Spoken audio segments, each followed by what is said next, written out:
دی خبر هغه وایي چې ما هم نه دی کړی بلکې تاسو پرون زموږ وزیر داخله اورېدلي دي هغه هم پرون دا انکار وکړو چې دا خو لکه ما بالکل نه ډر ورکړی نه مې د دې خلاف څه کار کړی نه کوم نو موږ دا نه پوهېږو چې لکه زموږ ګناه څه ده جرم هم څه دی لکه نه خو موږ چېرته روډ بند کړی دی نه چېرته موږ زنده‌باد مرده‌باد وي نه دا سیاسي جرګه ده جلسه جلوس دی چې دوی ته څه تکلیف وي ته نه دا خو پرامن یو قبایلي د روایات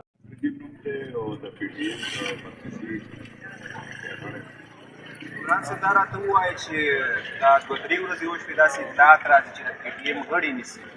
په کم چارجز کې دغه کسان نیسي او آیا دغه سلسله ودرېدلې ده که نه اوس هم روانه ده داسې ده ټول نه مخکې ستاسو د راډیو مشکور یم چې زموږ د غږ خلکو ته ورسوئ پښتون کې پښتانه ته سپیشلي ورسوئ واقعي چې داسې ده چې کومې ورځې نه موږ د جرګې اعلان کړی دی د هغې ورځې نه دوی لګیا دي چې کله نه موږ دلته انتظاماتو باندې سټارټ اخیستی نو دوی زموږ د مختلف اصلاحو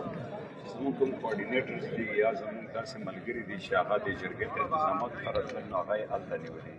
اوس نوې خبر هم دا راغلو چې یاره اوس یې زموږ دلته د خیبر کوارډینیټر چې دی افتاب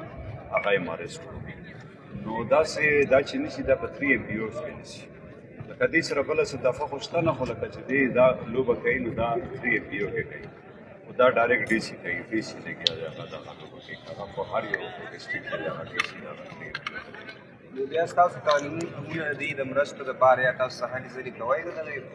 دا دی چې لکه اوس مونږ دغه غږ خدا سره روان دي یو خو په مونږ خلاف چا پټیشن مخې چې دایر کړی دی چې هغې دا ویلي دي چې یاره دا جرګه نه دي کول پکار نو هغې باندې مخکې دی چې ښه رسپانس راغلی دی او ښه شوی دی او دویم دا چې مونږ خپله کم کړی وو هغې باندې هم لکه ما ښایي چې چیف سیکرټري مې انکار کړی دی او د دې اټارني جنرال چې دی هغې هم هغه کړی دی انکار کړی دی چې یاره دا مونږ هم دا اډر نه دي ورکړی اوس مونږ په دې نه پوهېږو چې د پاکستان چلېږي د چا په اډر یا زموږ د صوبه د چا په اډر چلېږي ځکه چې د دې نه وزیر اعلی هم نه دی خبر ځکه چې وزیر اعلی دا خو د هغې نماینده دی اټارني جنرال چا هم نه دی خبر او چیف سیکرټري چې دی دا د مرکز نماینده دی هغه هم نه دی خبر هغه وایي چې ما هم نه دی کړی بلکې تاسو پرون زموږ وزیر داخله اورېدلي دي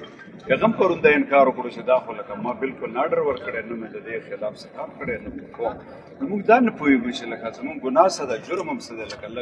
نه خو موږ چېرته روډ بند کړی دی نه چېرته موږ زنده‌باد مرده‌باد وي نه دا سیاسي جرګه ده جلسه جلوس دی چې دوی ته څه تکلیف وي ته نه دا خو پرامن یو قبایلي د روایاتو چې کوم قبایلي روایات دي د پښتنو روایات دي بلکې زه دا ویلی شم چې دغه روایت په پنجاب کې خپل هم د خپلې جرګې شته دا په سند کې د سندیانو هم د خپلې جرګې شته دا په بلوچستان کې د بلوچو خپله شته نو موږ خو نه جنګ کړی نه هم جګړه کړې کومې ستونزو سره چې موږ مخ کړو بس صرف موږ هغه ستونزې قوم دې دپاره راغوښتې چې هغه ستونزې سره شریکې کړو په هغې ته کښېنو او یو داسې عمل جوړ کړو چې موږ ته څه کول پکار دي موږ څوک نو دا د دې پته نه لګي چې دا ګورنمنټ چلی څوک تاسو خپله ګورئ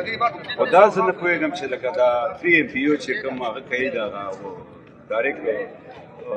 ډي سي کوي ډي سي ته چا حکم ورکړی چې دا څه وکړه که دا اوس هم مخیلی چې دا افتاب ونیو دی هم په 3 MPO کې سبا به بل اریسټ کوي بل بل کوي خو تر څو پورې به اریسټ کوي چې هر څومره مو کې انشاءالله که موږ ته دا څیزونه پرېږدي دا خو به ستاسو په ریکارډ وي چې یو ځل راته وسوځول نیمې یوړل خو زیاتو پښتنو اکثر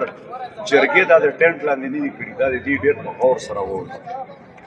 ریاست دا په غور سره وړي چې پښتنو کله جرګې کړي دا یې د شین اسمان لاندې کړي جرګه د پښتنو دلته کې کوم مقصد دپاره چې موږ دا جرګه راغواړو دا به د شین چت لاندې انشاءالله کوو خامخا به کوو چې څومره هم لګوي ولې لګوي دا خیر ولګوي موږ به انشاءالله جلسه خامخا به خامخا جرګه یو جهان من نه کوم ځای نشي